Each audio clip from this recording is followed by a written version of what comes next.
Welcome to Write Now Workshop Podcast, where you can write a book and change the world. I'm your host, Kitty Bucholtz, and this is episode 207, Planting and Harvesting, an Encouraging Words episode coming to you on Sunday, August 2nd, 2020.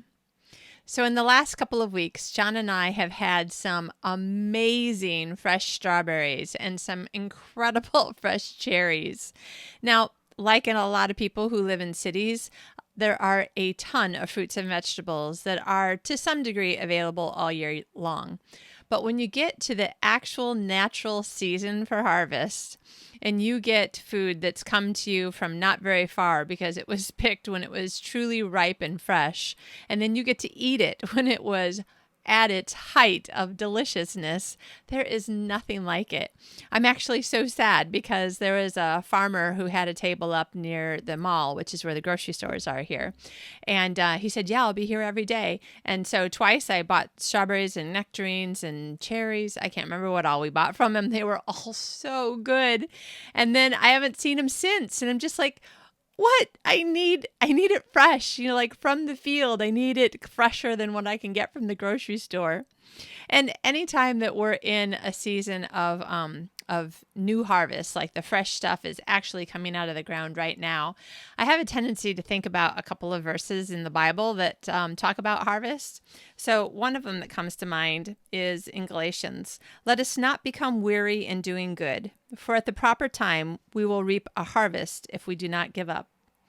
And I love that verse because it has like so many things in it that sometimes I'll pick out this bit of it or this bit of it. But often that verse comes to mind when I'm thinking about just keep on going, don't give up. And, you'll reap a harvest of good things if you don't give up. The nice thing about memorizing anything that's like any kind of word of encouragement is that your brain will find it and give it back to you later when you need it. And that's a verse that comes to me often when I'm just tired and I just need to be reminded, like, just don't give up. This is all going to turn out to have a great harvest. But then see, that's another thing. Everybody likes the idea of having a harvest, but there's an awful lot of work that goes into it. So in order to have a harvest, for one thing, you had to have planted something. And in order to plant something, you need to choose what something you're going to plant. What field are you going to plant in? And after you've planted, you need to water it and take care of it. Make sure that there aren't too many weeds or too many bugs, because the plants actually have to survive and prosper long enough for you to get to a point where there is something to harvest. And it always reminds me of what am I doing in my life, which I'm pretty sure is what a lot of the Bible is supposed to be getting you to do, is ask yourself, how is this affecting my life? How do I let these sorts of things affect my life? And so, for instance, what am I harvesting? What do I want to harvest in my life? And then therefore, what am I planting?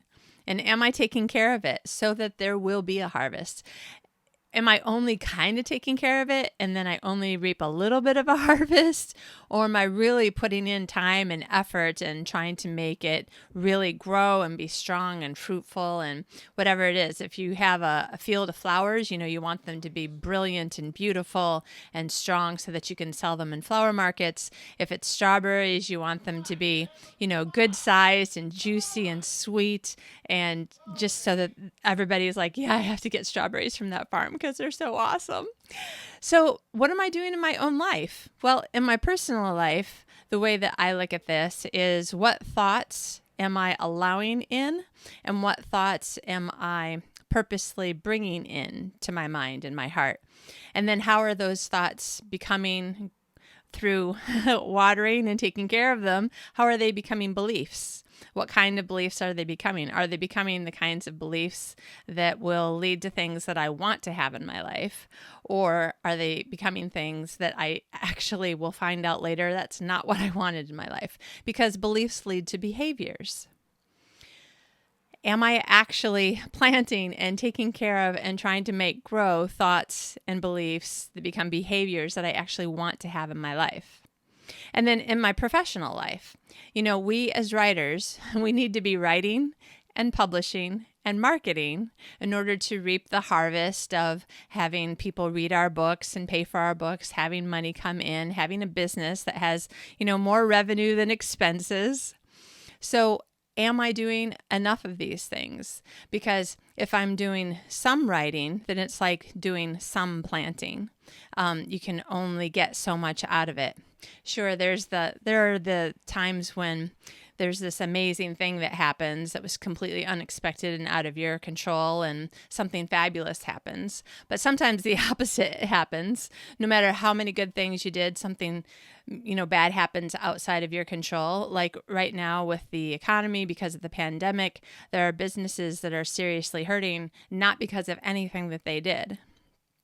But just thinking about what you and I are doing with our individual businesses as a writer. Are we writing enough? Are we writing only enough to get one book a year out? Is that the amount that we're happy to plant? Great. But if we wanted to reap a bigger harvest, then we would have had to actually plant more, right? And not just the writing, but then we need to publish. And by publishing, that means that we're talking about doing rewrites sometimes, making sure the edits are to the top quality that we can get, having the best possible story, creating the best possible product, and then not just putting it out there, because probably hardly anyone, maybe no one will find it if we just put it out there, but marketing, letting people know, I've got this, it's available for sale here. It might be the exact thing that you're looking for. Like, I don't know where this farmer went. Wherever he is, he's not where I can see him anymore. I really would like to know where he is because I want to buy his products. But in this analogy, he's not marketing to me anymore. He's not outside the mall. I don't know where to find him, so I can't buy his products. I have to buy somebody else's products or just not buy anything. It's summer. I'm going to buy strawberries. I would like to buy his, but I'll buy the ones in the grocery store if that's all I can find. So what are we doing in our professional lives? Sometimes there are things that happen and you just have to take a turn. Life makes a turn for you and you have to go with it and figure out how you can pivot out of it again. So for instance, we moved to a new country. I couldn't read or write the language. I couldn't figure out how to start my business. So what I had to do was, in order to be legal and not be making money that was outside the taxing system, and I didn't want to do anything that could possibly lead to getting kicked out or getting in trouble with the government, I had to try to bring my income down to as close to zero as I could get until I could figure out how to start a business. Unfortunately, of course, I did that. I was able to bring my income down to practically zero. I think I was making between $2 and $5 a month. So you need to know how your business works. Obviously, my experience shows that if you don't market your books, you won't sell them. So that's the main thing that I did, is I stopped marketing. But also, I wasn't publishing. Now, from more of a head and heart point of view, because I wasn't publishing and I knew that I couldn't until I figured some things out, I wasn't doing a ton of writing either. I was also going through that incredibly bad season of burnout. So there was several things that kind of went into why there was less writing. But this is, to me, proof positive that if you don't market, you will not sell books. So you need to know what's the entire process from planting to harvesting in order to get to the point where you have a harvest. Less obvious, but with the same kinds of results, very much part of the cause and effect, is you need to take care of your thoughts, beliefs, and behaviors.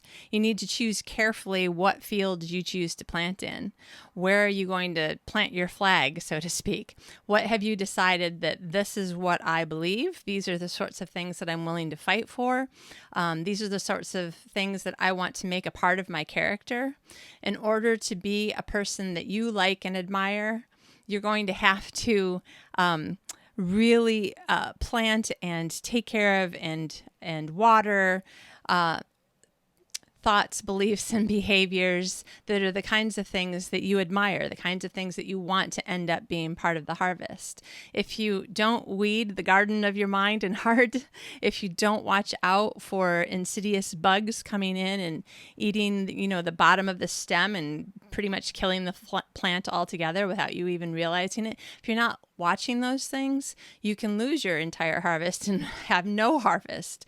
So, I just really want to encourage you that whatever you're doing in your professional life and your personal life, like they can mirror each other in such a way that you can learn how to do one part of your life better simply because you've been focusing on doing this other part of your life better. So maybe you've been focusing on your writing life, but now you can look at it and go, yeah, I see how really if I want to become a better person, if I want to harvest other qualities in myself that I admire, things that I want to be, things that people I admire have these qualities, then I need to take care.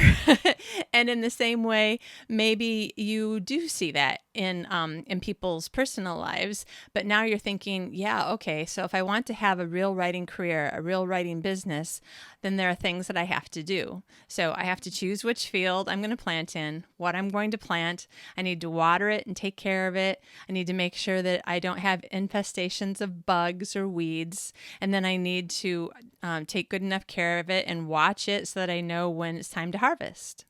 So writing, publishing, marketing. I think that one of the other verses that always comes to mind because of all of this, all of the work that comes in harvesting something, like I wasn't a farmer, but I did live in the country and we grew a lot of our own vegetables for quite a few years. I don't know, sometimes a little, but I remember sometimes like it was a whole lot and it felt like, oh, this takes us so long to go through and water everything and pull the weeds and make sure that we didn't have, potato bugs or whatever. So sometimes I look at this other verse that's in Hebrews and it reminds me why, yes, it's a lot of work, but it's worth it. No discipline seems pleasant at the time, but painful, like all those hours that I spent in the garden. It was when we had the really big garden. Sometimes I was like, this is painful. I don't want to do this anymore. But later on, it produces a harvest of righteousness and peace for those who have been trained by it. And one of the things I really want in my business is I want to work hard, be disciplined, and have peace. There was a lot of years when I worked a million hours, was totally stressed out. I wasn't really seeing the kind of harvest that I was looking for. I'm not sure that I really understood the process of planting, watering, weeding, and harvesting in that business at that time. And it was really frustrating. Eventually, that kind of all poured into this period of burnout that I had. And what I've been praying for this year in 2020, and it really has been just that recently, is I'm like, God, you know what? I want to have a good, solid business. I want to have more revenue than expenses. I want to be able to pay the rent, maybe actually a mortgage. I've never paid a mortgage. I'd like to try that sometime. And I want to have peace. I want to work hard, but not so hard that I have actually lost all of my peace. And that is the last bit of encouragement that I wanted to give to you. I want to encourage you to also be thinking about what kind of discipline do you need to go through this process from deciding what you're going to plant and then planting, taking care of so that you get a harvest, but also to have along with the harvest, peace.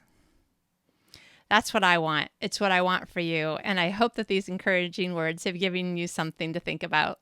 Have a fantastic week. Get some writing done. Also, get a little rest. Do something fun. Your body and your brain and your heart need a little bit of work and a little bit of play. Have a great week, and we will talk to you again later.